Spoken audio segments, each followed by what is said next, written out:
Merci pour l'invitation, François et Hélène déjà. Effectivement, on va intervenir à deux voix. Donc, dans un premier temps, on va déjà se présenter l'un et l'autre. Et puis après, on vous partagera nos regards croisés sur la nécessité des entreprises à s'adapter au changement climatique. Effectivement, je travaille au sein de la Chambre de commerce et d'industrie Grand Est. Je suis conseillère climat. J'accompagne notamment donc, les industriels depuis plusieurs années. Alors, je fais déjà partie d'une équipe qui accompagnons les industriels sur toutes les thématiques de la transition écologique et énergétique. Et depuis un petit peu plus de 3 ans maintenant, grâce au partenariat que nous avons avec l'ADEME et la région Grand Est ainsi que l'Europe, nous accompagnons dorénavant les industriels sur ce sujet prégnant de l'adaptation au changement climatique pour toutes les raisons qu'a pu évoquer François juste avant.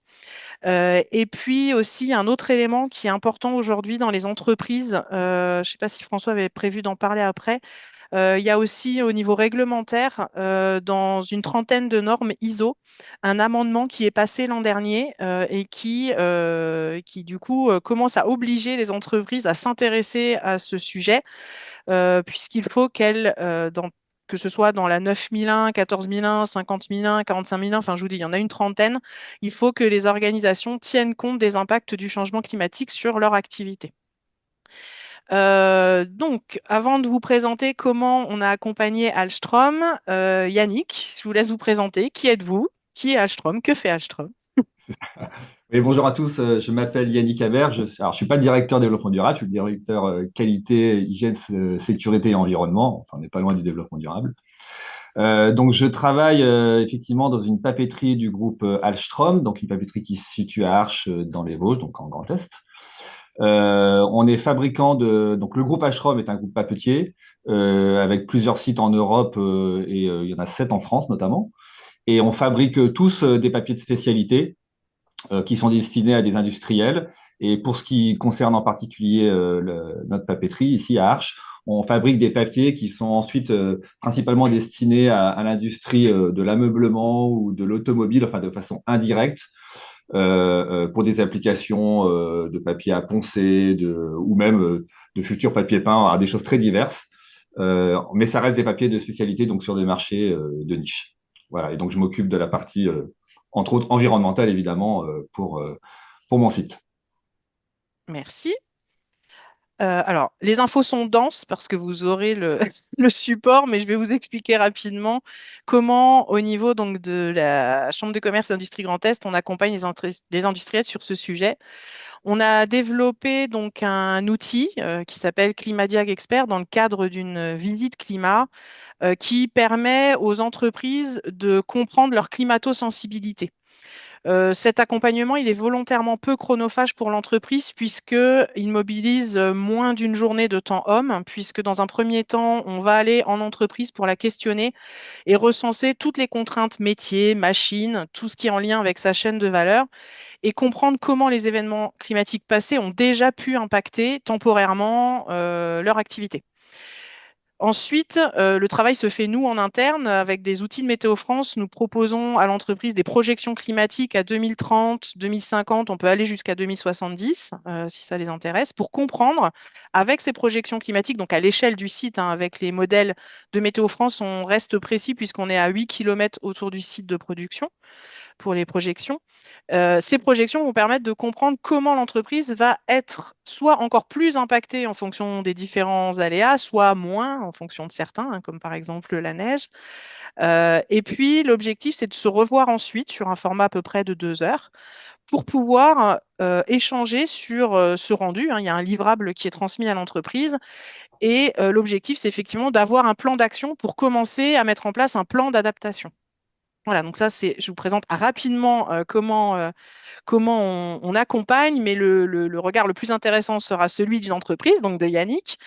Vous, donc ça fait déjà longtemps que vous travaillez, vous êtes une papeterie, vous avez nécessairement besoin d'eau, ça fait longtemps que vous travaillez sur la gestion de la ressource en eau, avec une accélération marquée ces 4 dernières années, puisqu'il y a de plus en plus enfin, le niveau de l'eau descend, il y a de plus en plus de sécheresse.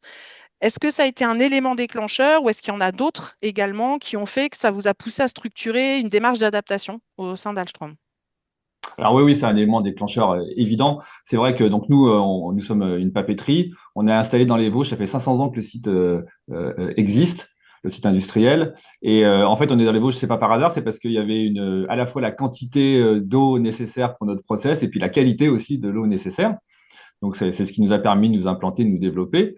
Et en fait, le process papetier, il a une particularité qui est très, très importante, c'est qu'il est hyper connecté au vivant, dans le sens où si vous n'avez pas d'eau, en fait, vous êtes incapable de faire du papier, hein. Le process papetier nécessite comme vecteur l'eau. C'est grâce à l'eau qu'on forme une feuille de papier. Quand bien même l'eau que l'on prélève dans le milieu naturel, il est certes utilisé dans notre process, mais ensuite il est traité pour être retourné dans le milieu naturel. Mais sans eau, voilà, le process papetier n'existe pas, tout simplement. Et puis, par ailleurs, dans les matières premières qu'on utilise, on utilise beaucoup de matières issues du vivant, à commencer par la fibre de bois, voilà, pour faire du papier. Pour revenir à l'eau, effectivement, donc c'est un élément fondamental pour nous. Et c'est vrai que nous, ça fait plusieurs années qu'on travaille sur cette thématique de l'eau, parce que ça fait au moins 10 ans, parce que en fait, on se rend compte que c'est un sujet qui devient critique. Et c'est vrai que la succession ces dernières années des périodes vigilance renforcée ou vigilance de crise, donc de sécheresse, on se rend compte concrètement, hein, par exemple en 2023, on a été la moitié du temps, 180 jours, sous un régime de vigilance renforcée ou vigilance de crise sur le site. Donc c'est la moitié de l'année. Et donc quand on est dans ces situations-là, on se rend compte de façon très concrète que la disponibilité de la ressource eau, elle diminue. Voilà, quand bien même on ait des limites réglementaires et qu'on soit en dessous, en fait, la vraie limite, c'est celle qui est naturelle. En fait, l'eau, elle est moins disponible. Et donc, du coup, nous, on s'est dit, bah, si on fait rien, si on travaille pas sur ce sujet-là, dans quelques années, ben, en fait, on n'arrivera plus à produire et on s'arrêtera définitivement, ce qui est quand même pas l'objectif. Donc c'est pour ça que on travaille l'eau, enfin sur cette thématique de l'eau depuis une dizaine d'années, et qu'effectivement on a renforcé ce travail-là depuis 4 5 ans en augmentant notamment nos capacités, mais j'y reviendrai, de recyclage de l'eau en interne au sein de l'entreprise. Ok. Donc il y a cette contrainte de ressources en eau. Y avait-il d'autres contraintes réglementaires qui vous ont poussé à travailler aussi ce sujet? Alors, il y a des contraintes réglementaires. Moi, ça fait plus de 20 ans que je travaille ici et dans notre arrêté préfectoral, il y a évidemment des exigences qui sont spécifiques en cas de situation de vigilance renforcée ou vigilance de crise. C'est-à-dire que le niveau qui nous est autorisé, on a un niveau maximal de prélèvement d'eau fraîche tous les jours en temps normal. Et ce niveau-là va diminuer lorsqu'on est en vigilance et encore plus lorsqu'on est en vigilance renforcée et encore plus lorsqu'on est en vigilance de crise. Et en fait, notre philosophie, depuis ouais, une dizaine d'années, c'est de se dire il faut qu'on réussisse à travailler comme si on était toujours en vigilance de crise. Donc en fait, notre objectif, c'est d'être en permanence avec un volume maximal prélevé d'eau fraîche qui soit en dessous du maximum qui nous serait autorisé en période de vigilance de crise. Et même d'aller au-delà. C'est-à-dire voilà, si on peut aller encore plus loin, c'est ce qu'on essaye de faire. Donc l'exigence réglementaire, elle existe. Elle existe depuis très longtemps finalement pour nous, en tout cas dans notre arrêté préfectoral, c'est le cas. Mais une nouvelle fois, cette exigence réglementaire, elle vient se confronter à la réalité. Et en fait, on a beau avoir une autorisation de prélever un certain volume, y compris en période de crise, sécheresse. En fait, la vraie contrainte, c'est que c'est le milieu naturel qui nous la donne. Donc, une nouvelle fois, on en revient à la capacité du milieu à nous fournir cette ressource. Donc, le réglementaire, oui, mais la réalité, c'est surtout la nature, quoi. Ça marche. Ça vous a poussé donc à avoir cet accompagnement par nos soins. Est-ce que ça vous a conforté dans les actions que vous faisiez? Est-ce que ça vous a donné d'autres types d'enseignements que vous avez pu en retirer? Voilà, comment les éléments et les risques auxquels vous n'aviez pas pensé ont pu peut-être être détectés? Oui, alors c'est vrai que la proposition de réaliser le climat diag est tombée à point nommé, quand bien même on travaillait le sujet, mais uniquement, enfin principalement avec cette orientation eau, alors que le climat diag nous éclaire sur d'autres sujets. C'est pas que l'eau hein, dans le climat diag évidemment. Donc ça tombait à point nommé. Alors en fait, l'intérêt pour nous de réaliser le climat diag, c'est que premièrement, ça nous permet d'obtenir des données qui sont fiables, qui sont non contestables et sur lesquels on va s'appuyer pour pouvoir défendre nos propositions de travail en interne et le cas échéant d'investissement. Et quand il faut aller chercher de l'argent auprès de son directoire pour investir, notamment par exemple dans le recyclage de l'eau ou d'autres sujets en relation avec l'adaptation aux enjeux climatiques, eh bien, c'est hyper important d'avoir des données fiables, incontestables, et le Climadiag nous en apporte. Donc ça c'est vraiment nécessaire. C'est un outil aussi qui est assez, enfin, qui est facile à appréhender. Donc du coup, c'est un outil qui est simple à expliquer aux collaborateurs. Et donc, du coup, ça permet d'augmenter la culture et les connaissances en relation avec ces enjeux-là. C'est hyper important d'embarquer le maximum de personnes possible, pas uniquement un comité de direction, l'ensemble des salariés, le cas échéant, un directoire aux échelons supérieurs. Et donc, avec ce type d'outils facile à comprendre, voilà, ça permet d'embarquer plus facilement.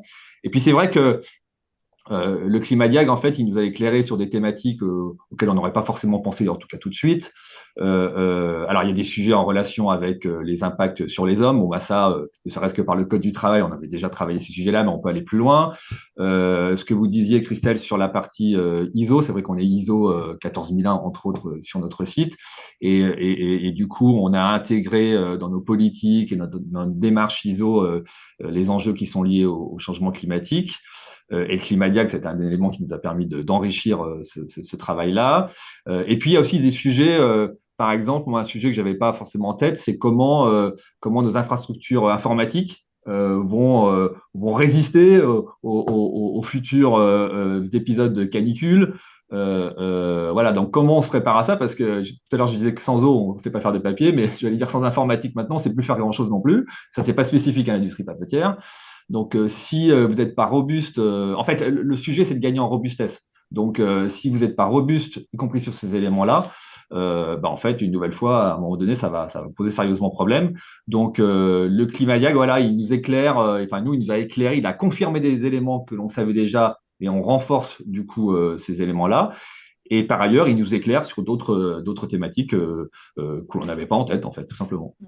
C'est vrai que je ne l'ai pas précisé en introduction, mais le périmètre de ce diagnostic, donc on est à l'échelle d'un site de production, mais ce qu'on va regarder avec les entreprises, ça va partir des approvisionnements, comment le site se fait approvisionner, comment les matières premières sont stockées, comment les produits finis sont livrés. On va regarder effectivement tout ce qui est en lien avec le bâtiment, hein, que ce soit bâtiment de production, de stockage ou enfin, les bureaux, les ressources humaines, tout ce qui va être approvisionnement en fluide, donc eau, électricité, gaz, enfin toutes les énergies, et effectivement ce qui est en lien avec les services de communication et informatique. Merci de m'y avoir fait penser, du coup, en Et précisant je, un et petit je, je peu. voulais aussi confirmer ce que tu disais, Christelle, c'est le fait que pour l'industriel, c'est un outil qui est très peu consommateur de temps avec un rendu qualitatif très intéressant. Donc le ratio temps consacré au sujet et bénéfice apporté est hyper positif. Parce que, alors, peut-être que comme nous, on a quand même cette culture-là, on avait peut-être une longueur d'avance sur la capacité à communiquer des informations ou à donner des chiffres. Bon, ça, c'est pas impossible. Mais il n'empêche que, effectivement, l'équipe de la CCI Grand Est est venue sur site une demi-journée. On avait constitué un petit groupe en interne pour essayer de couvrir le maximum d'informations en relation avec le sujet à communiquer à l'équipe. Et puis après, on a eu la restitution quelques semaines plus tard, c'était assez rapide d'ailleurs. Et voilà, donc une nouvelle fois, pour un industriel, avoir ce type de ratio bénéfice sur temps consacré important, c'est toujours très appréciable. Merci. Et alors, au-delà du diagnostic, maintenant, quelle feuille de route pour l'avenir? Est-ce qu'il y a une démarche, enfin une dynamique en fait autour de ce sujet de l'adaptation qui a été lancée au sein de l'entreprise, du groupe?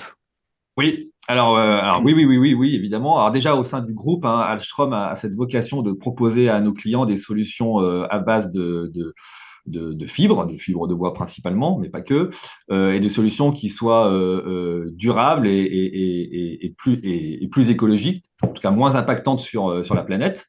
Donc ça, c'est la philosophie générale d'Alstrom et nous en particulier, évidemment, on s'inscrit dans cette philosophie-là. Et, euh, et, euh, et le Climadiag, en fait, il est venu enrichir une démarche plus globale effectivement de transformation du site. Tout à l'heure, on parlait d'adaptation, d'atténuation. Donc ça, c'est des éléments de la transformation. Et nous, on s'est inscrit dans un parcours qui s'appelle la Convention des entreprises pour le climat. Alors peut-être que certains d'entre vous connaissent.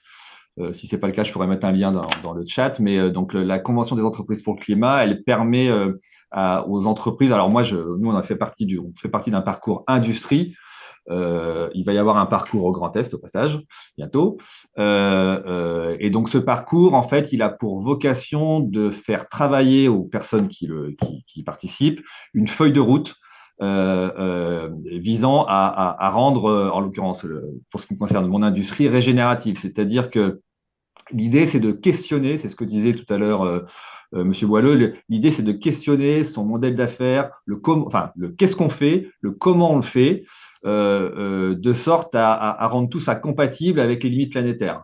Et donc là, on est vraiment dans une projection sur 10, 15, 20 ans. Alors, c'est un petit peu aussi la difficulté, c'est qu'après, il faut convaincre sur cette échelle temps-là, qui n'est pas forcément l'échelle temps des investisseurs, par exemple. Donc voilà, ça peut être un petit peu délicat ou même une direction de groupe. Encore que nous, ça va. Mais donc voilà, en tout cas, l'idée, c'est de se projeter. Ah voilà, je vois que quelqu'un a mis le lien dans le chat, parfait. Donc, ce parcours-là, il vous aide à structurer, à vous questionner, il vous donne le temps, enfin, il vous permet d'avoir le temps de se questionner sur tous ces sujets-là, la recircularité, la coopération territoriale. Et donc, on est dans cette dynamique-là parce que, en fait, il y a trois leviers à actionner si on veut transformer une entreprise au sens large. C'est l'atténuation, donc c'est ce qu'on disait tout à l'heure. Donc, par exemple, nous, tout à l'heure, je parlais de l'eau, mais on a aussi travaillé à comment structurellement on ait besoin de moins d'eau. Qu'est-ce qu'on fait pour avoir besoin de moins d'eau? Donc, quelles pratiques on change? Comment on organise nos plannings différemment? Évidemment, la chasse au gaspillage, la chasse aux fuites. Voilà. Donc, comment on fait pour structurellement avoir besoin de moins d'eau? Donc, ça, c'est l'atténuation. Ensuite, il y a l'adaptation. Donc, nous, notre levier d'adaptation pour l'eau, c'est comment on recycle plus d'eau, comment on fait pour booster notre recyclage. Alors, ce que j'appelle le recyclage de l'eau, c'est-à-dire que au lieu, une fois que notre eau elle est traitée dans la station d'épuration, au lieu d'être renvoyée dans le milieu naturel, on la réinjecte en début de process et elle se substitue à un prélèvement d'eau fraîche qu'on aurait fait s'il n'y avait pas ce recyclage. Donc, comment on booste ce recyclage? Ça nous permet de réduire évidemment nos prélèvements d'eau fraîche et donc de couvrir notre besoin global en eau, y compris en période de situation hydrique difficile. Donc ça, c'est vraiment l'adaptation. Et puis le dernier levier, c'est la régénération, c'est-à-dire au-delà du fait d'avoir un impact neutre, on va dire, de nos activités sur le vivant, comment je fais pour avoir un impact positif, régénératif sur ce même vivant. Donc là, voilà, vraiment, on essaie d'aller dans un cran plus loin. Donc nous, aujourd'hui, en fait, on a l'expérience du travail qu'on a pu faire sur la thématique eau parce que c'était celle la plus impactante, la première, on va dire, pour nous. Mais on travaille maintenant ce même type de sujet pour les émissions de carbone, évidemment, mais l'impact sur la biodiversité au sens large. Le choix de nos matières premières, le transport de nos produits, enfin voilà, toutes ces dimensions qu'il faut aller travailler point par point, les uns après les autres, pour pouvoir. En fait, l'objectif, c'est que d'être encore présent dans 10, 15 ans. Et dans 10, 15 ans, d'être présent en respectant, en respectant le vivant et donc les limites planétaires. Donc, parce qu'on en est là aujourd'hui quand même. Le futur, c'est ça. Et si on ne commence pas tout de suite, on est peut-être déjà un peu en retard, mais si on ne commence pas tout de suite, pour ceux qui n'ont pas commencé, ça va très très vite être difficile. Faut pas se voiler la face en fait. C'est pas forcément sympathique ce que je dis, mais c'est la réalité. Et en fait, l'idée aussi, c'est d'apporter une vision positive parce que c'est ce que disait aussi Monsieur Boileau ou ce qu'apporte le Climat Diag. En fait, on a des outils maintenant qui nous permettent de savoir, de se projeter et donc d'acquérir de la compétence, de la connaissance, de convaincre et aussi de mettre en œuvre des solutions. Et puis des solutions technologiques, il y en aura encore qui viendront aider à ça.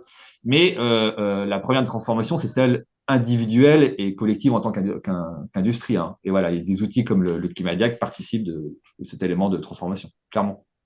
Donc oui, alors pour resynthétiser par rapport à la question, oui, on est dans une démarche plus globale de transformation qui inclut évidemment l'adaptation aux aléas climatiques et effectivement, on a travaillé beaucoup par rapport sécheresse canicule, mais il faut aussi qu'on travaille par rapport à alors, l'inondation. Alors, pas tant l'inondation qu'on voit arriver, entre guillemets, mais des pluies fortes, intenses, sur des temps très courts, où aujourd'hui, dans quelle capacité on peut être robuste vis-à-vis de ce type d'événement. Bon, voilà, il y a encore beaucoup de questions, enfin, beaucoup de sujets à travailler. Du pain sur la planche. C'est ça. Merci Yannick. Alors, vous avez donc eu là un témoignage d'une grande entreprise, mais sachez que cet outil, il est disponible pour des entreprises de toute taille, voilà, petites, moyennes, grandes. Aujourd'hui, donc, bon, moi, je fais partie de la Chambre de commerce et d'industrie Grand Est, donc les entreprises du Grand Est peuvent en bénéficier. En Bourgogne-Franche-Comté également.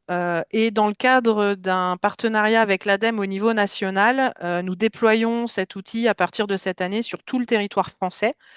21 collègues ont d'ailleurs été formés cette semaine, notamment sur tout le grand, ouais, parce que jusqu'à Bordeaux, donc on va dire grand quart nord-ouest. Donc voilà, vous pouvez en bénéficier enfin, d'ici 2026, où que vous soyez sur le territoire à travers donc, vos chambres de commerce et d'industrie. Et je vous ai mis quelques liens. Alors, on a un YouTube de la CCI Grand Est sur lequel vous pouvez retrouver plusieurs webinaires. J'en ai mis que deux là, mais on en a eu aussi sur la réglementation. On en fait régulièrement hein, sur différents types de sujets. On en a fait en début d'année sur la biodiversité. Et au mois de juin, on en fera un sur la sécurisation de la chaîne d'approvisionnement dans un contexte de dérèglement climatique. Voilà. Christelle, je Merci. voulais juste Oui. préciser, je n'ai pas d'action à la CCI, mais je vous invite fortement à participer à ces webinaires. Moi, par exemple, j'ai participé à celui du 23 janvier sur la biodiversité, qui est une thématique qui n'est pas forcément appréhendée dans les industries, entre autres. Et c'était hyper intéressant. Et alors, bon, là, en l'occurrence, c'est la CCI Grand Est. Donc, moi, ça m'a permis de me mettre en contact avec des voisins qui sont à 15 bornes de chez moi, dont j'avais pas en tête ce qu'ils faisaient.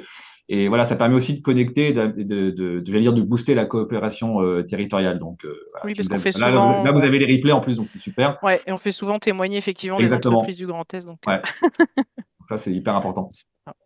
Merci. Et justement, Christelle, nous transmettrons les liens aussi parce que là, c'est un peu frustrant. Il y a juste la slide avec le nom de ces fantastiques webinaires. Je visionne le replay, j'ai beau cliquer dessus, bah forcément, Ah ça bah ne non, marche ça marche pas, c'est sur mon support, mais vous aurez le pas. support. Donc, pour toutes celles et ceux qui souhaiteraient accéder au replay, on vous transmettra le lien et on vous transmettra aussi, pour ceux qui sont en Grand Est, hein, les coordonnées de Christelle si vous êtes intéressé par utiliser la démarche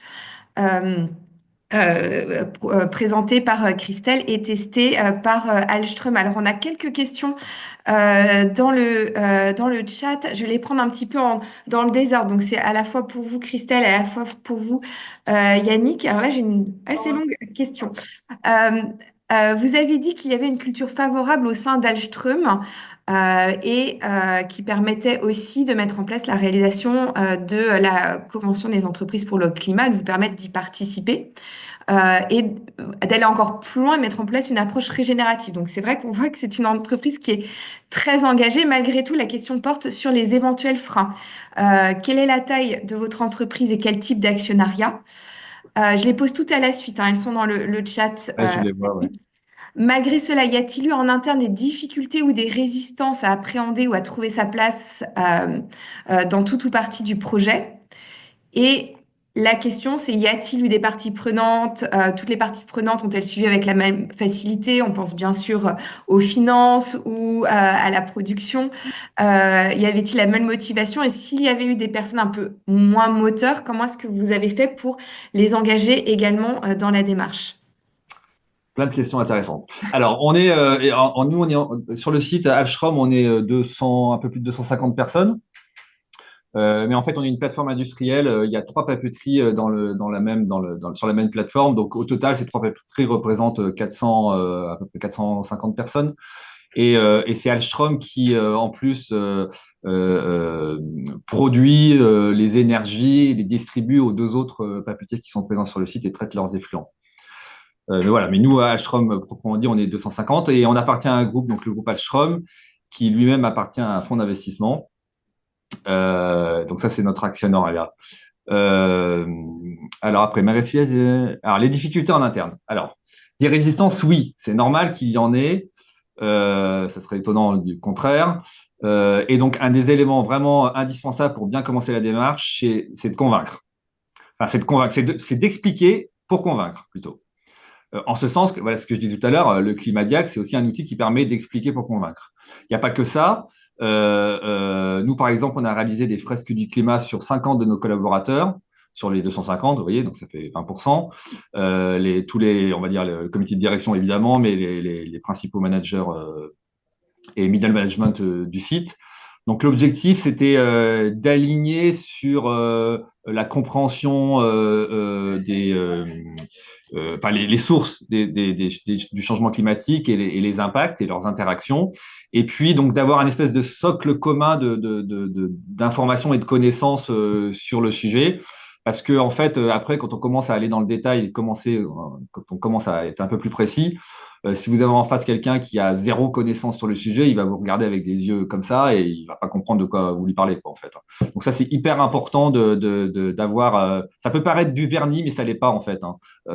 C'est vraiment important de donner de la culture sur ce type de sujet. Il y a des tas d'outils qui permettent de le faire. Et nous aussi, on communique pas mal sur à la fois ce qu'on peut faire dans l'entreprise, mais ce que chacun peut faire aussi à titre individuel. Hein. La fresque du climat, vous pouvez la faire à titre individuel, des ateliers d'automne, vous pouvez faire ça à titre individuel. Enfin, il y a énormément d'outils maintenant qui permettent de mieux comprendre et de s'engager.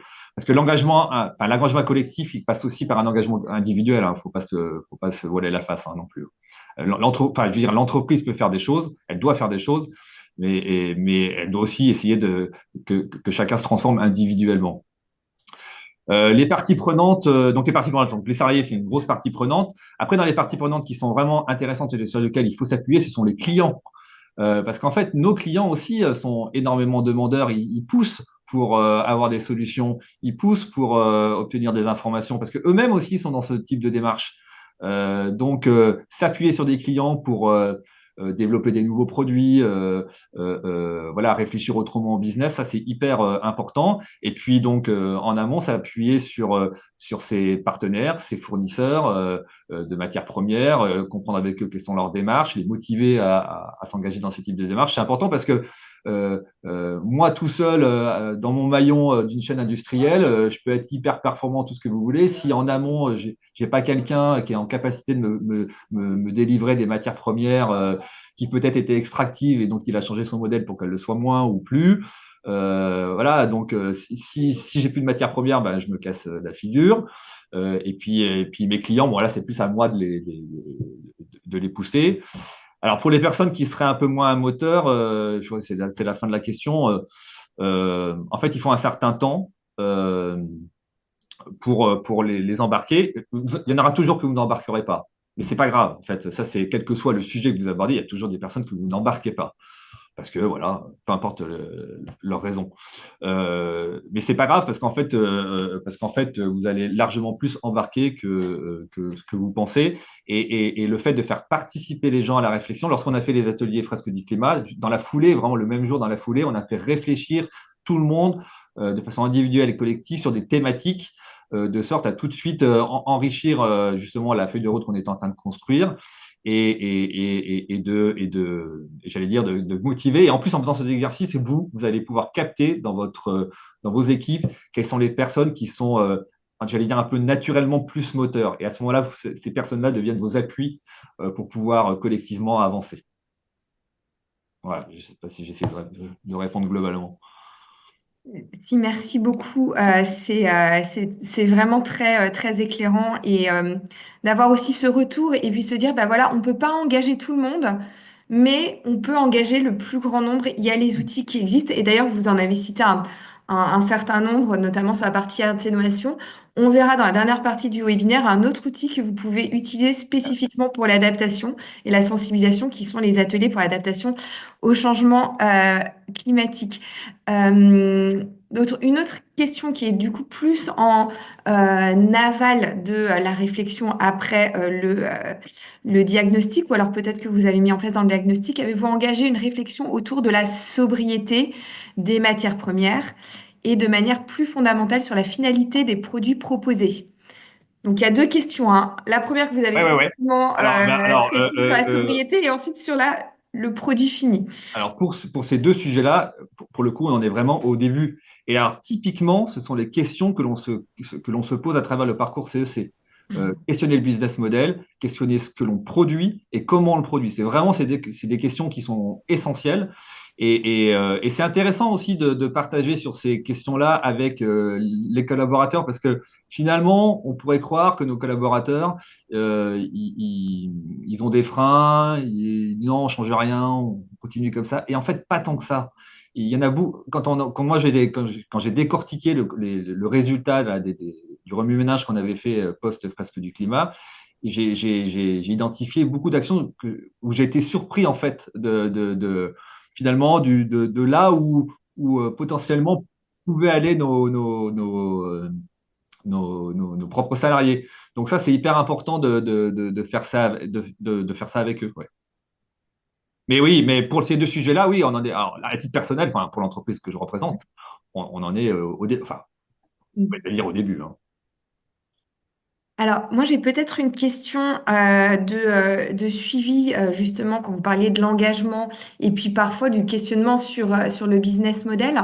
Comment est-ce que, ou peut-être que c'est encore le début, hein, que c'est pas encore mis en place, mais vous comptez traduire ou transcrire les résultats de ce diagnostic dans votre stratégie financière? Comment vous faites le lien entre ce que vous avez fait sur la prise de conscience et la nécessité de mettre en place cette stratégie, est-ce que ça se traduit ou pas encore? Peut-être que c'est un travail qui est en processus avec la direction financière.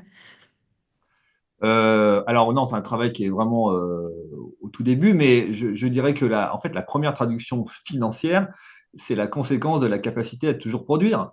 C'est-à-dire que si demain vous ne pouvez plus produire, ah bah, votre conséquence financière, elle est immédiate. Quand, par exemple, on est en vigilance de crise et qu'à un moment donné, parce qu'on n'a pas la disponibilité de la ressource eau, vous devez décider, tiens, j'arrête quelle machine aujourd'hui, quelle machine demain, pendant combien de temps, etc. Quand vous devez prendre ce type de décision, vous savez très bien que financièrement, c'est pas un bon moment. Parce qu'en fait, évidemment, vous engagez des frais et vous n'avez rien en face, vous ne produisez rien en face. Donc, quand on a ce type de décision, pour le coup, les financiers nous disent bah, qu'est-ce que vous faites? D'où l'adaptation. Donc, en fait, pour traduire un élément financier, en fait, c'est l'impact financier, c'est la conséquence de ce que vous êtes en capacité de produire ou pas. Donc, si je ne produis pas, je n'ai pas de résultat financier. Si je produis, j'ai un résultat financier. Alors après, il y a l'efficience industrielle, c'est autre chose. Voilà, moi, pour l'instant, le lien assez basique finalement que je fais entre l'impact financier et ce sujet-là, c'est celui-ci. Si je ne produis pas, je n'ai pas de revenus financiers. Merci beaucoup. Alors, je ne sais pas si vous avez encore des questions, mais avant de revenir sur une question qui est plus très pratico-pratique sur l'outil Climadiag, vous faites partie d'un groupe qui est international, Oui. finlandais. Est-ce que, il y a une différence de culture autour de l'adaptation au changement climatique ou vous sentez un alignement entre ce que l'on peut faire en France, ce qui est fait en Finlande? Voilà, ça serait intéressant d'avoir votre C'est sur cette difficile à partie. répondre à cette question, mais indéniablement, il y a des éléments culturels qui entrent en jeu. C'est Mm. évident. Nous, on a des sites effectivement dans le monde entier. On en a aux États-Unis, on en a en Europe évidemment, en Europe du Nord, en Europe du Sud, on en a en Asie. Donc, les contraintes réglementaires et éventuellement les impacts d'ores et déjà existants climatiques sont différents. Donc, les approches sont forcément différentes. Maintenant, la philosophie du groupe, elle est la même pour tout le monde. Mm.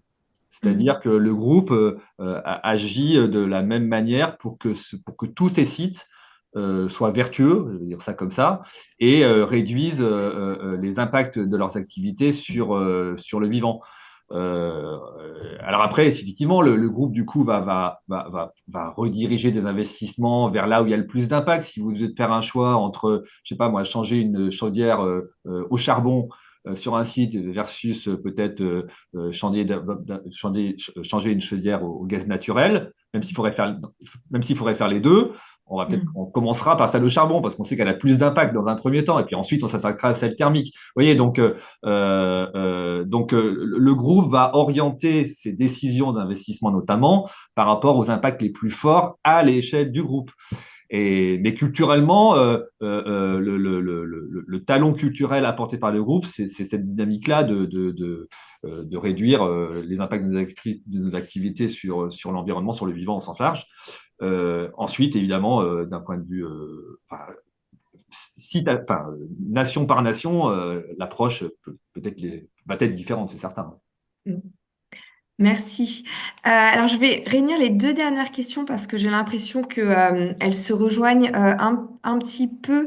Donc, on a une question sur, peut-être pour vous, Christelle, pour expliciter un petit peu, vous l'avez présenté en début, comment la méthode Climadiag est mise en œuvre.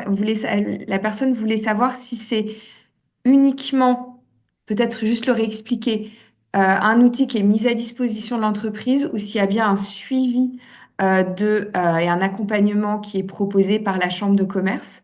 Et l'accompagnement, est-ce qu'il continue après le diagnostic? Et ça renvoie à une autre question qui est posée pour savoir si il existe notamment du coaching qui est proposé pour continuer cet accompagnement le long du parcours. Ok.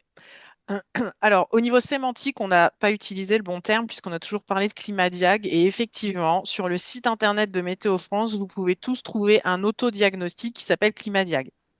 Donc, comme son nom l'indique, autodiagnostic, vous pouvez vous-même rentrer vos coordonnées, enfin la région dans laquelle vous êtes, le type d'activité, et ressortir avec quelques données au niveau des projections. Nous, l'outil s'appelle Climadiag Expert parce qu'on l'a travaillé il y a quelques années avec Météo France. Donc, c'est vrai que tout au long, on a parlé de Climadiag, mais c'est bien Climadiag Expert, donc qui n'est pas un outil donné à l'entreprise. C'est vraiment un outil propre aux chambres de commerce et d'industrie que nous complétons et en fait, nous donnons après un livrable, un rendu avec les extractions de l'outil et les explications, plus le plan d'action. La question sur le coaching, je crois que je l'avais vu, mais je pense que c'est plutôt par rapport au coaching de la CEC, à mon avis, enfin, vu comment j'avais lu la question. Sachant que donc après le rendu du livrable à l'entreprise, on se recontacte 6 mois après pour savoir, donc lors du rendez-vous de rendu, l'entreprise priorise entre 3 et 5 actions, puisqu'en moyenne, on doit en préconiser, je pense, pas loin d'une bonne vingtaine. Et on se revoit 6 mois après pour savoir justement ce qu'elles ont mis en place, ce qui est en cours, ce qui a été abandonné, pourquoi, est-ce qu'il y a encore besoin d'aide. Et effectivement, dans les préconisations, Je peux pas te répondre. il y a souvent les ADAC que présentera Marguerite ensuite. Alors, je crois qu'on a une participante qui fait peut-être partie de la CEC qui souhaiterait peut-être prendre la parole pour présenter rapidement l'accompagnement ou répondre à la question. Non? Ou alors c'est quelqu'un qui avait ouvert son micro par erreur, peut-être. Ouais. Peut-être. Merci beaucoup, hein, Christelle, d'avoir fait la distinction effectivement entre les deux outils, parce que quand on tape Climadiag entreprise et qu'on Ouais, dit expert, on tombe sur l'outil de Météo France, qui est un outil très très simple pour ceux qui souhaiteraient avoir une première idée des impacts climatiques sur leur entreprise et qui permet aussi d'être peut-être un premier déclencheur de la volonté de rentrer dans une démarche de diagnostic avec les outils de votre CCI. Hein, rapprochez-vous de votre CCI et puis d'autres outils qui vont aussi être mis en œuvre dans les mois qui viennent et qu'on présentera aussi lors du prochain webinaire. Alors, euh, je vais juste peut-être reposer la dernière question, mais je crois qu'on revient un petit peu à ce que vous disiez, hein, Yannick, euh, sur le fait que pour beaucoup d'entreprises, dépenser dans l'adaptation, c'est dépenser pour l'avenir. Vous, effectivement, vous êtes dans un cas précis où la ressource en eau est extrêmement importante pour vous et donc les restrictions vous impactent dès maintenant. Alors même, je mets un caveat, hein, le changement climatique affecte beaucoup d'entreprises aussi dès maintenant, mais peut-être de façon moins visible et moins, entre guillemets, violente que la manière dont elle vous impacte. Est-ce que peut-être dans les échanges que vous avez pu avoir avec d'autres collègues qui étaient moins impactés que vous dès maintenant, avez-vous eu un peu des retours sur comment faire pour décider de ces investissements pour le futur quand on est peut-être moins impacté? Alors, je vais prendre un autre exemple. Quand vous dites l'impact sur votre système informatique, vous l'avez vu grâce au Climadiac, c'est un impact qui sera peut-être plus pour le futur. Comment est-ce que vous discutez sur ces autres impacts pour permettre les investissements maintenant qui vous éviteront une baisse de production dans le futur? Ouais, bah, c'est difficile parce qu'effectivement, les échelles temps sont pas les mêmes pour tout le monde. Là, l'objectif, c'est de travailler des sujets qui nous permettront d'être plus robustes et donc d'être encore présents dans 10 ans, 15 ans, 20 ans. C'est souvent effectivement en opposition, avec, je relis la question, mais c'est effectivement souvent en opposition avec des rentabilités à court terme. Et donc, c'est en fait, c'est une des parties les plus difficiles, c'est de convaincre en fait, de convaincre et d'aller de faire changer de regard aux investisseurs. Ça, c'est hyper compliqué. Il faut pas être dans une matrice à 2 ans, 5 ans. Il faut être dans une matrice à 10, 15, 20 ans. C'est hyper compliqué. Dans un monde en plus globalement très incertain sur d'autres aspects, notamment politiques. Donc, là, pour le coup, j'ai pas de baguette magique, à part, moi, je pense que ce qui reste très important, c'est que nos dirigeants soient formés, enfin informés, et même formés à ces enjeux climatiques, enfin aux impacts à ces enjeux climatiques, ceux d'aujourd'hui, ceux de demain. Parce que tant que si nos dirigeants n'ont pas ce réveil ou ce sursaut-là, ils ne seront pas en capacité de prendre ces décisions-là. Parce que ces décisions qui ne sont pas forcément faciles, il y aura des renoncements, il y aura des transformations. Donc, s'ils ne sont pas accompagnés, et donc tous les webinaires, tous les outils participent de ça, si les dirigeants ne sont pas accompagnés, et quand je mets les dirigeants, je mets aussi les investisseurs, s'ils ne sont pas accompagnés, en fait, ils n'auront pas le recul nécessaire et la maturité nécessaire pour prendre ces décisions-là aujourd'hui. Et voilà, malheureusement, il n'y a pas de baguette magique, hein. Bah, merci beaucoup Yannick. Je sais que vous Je avez une dois vous conférence laisser. à Ouais, 10 heures, donc on vous ouais. remercie.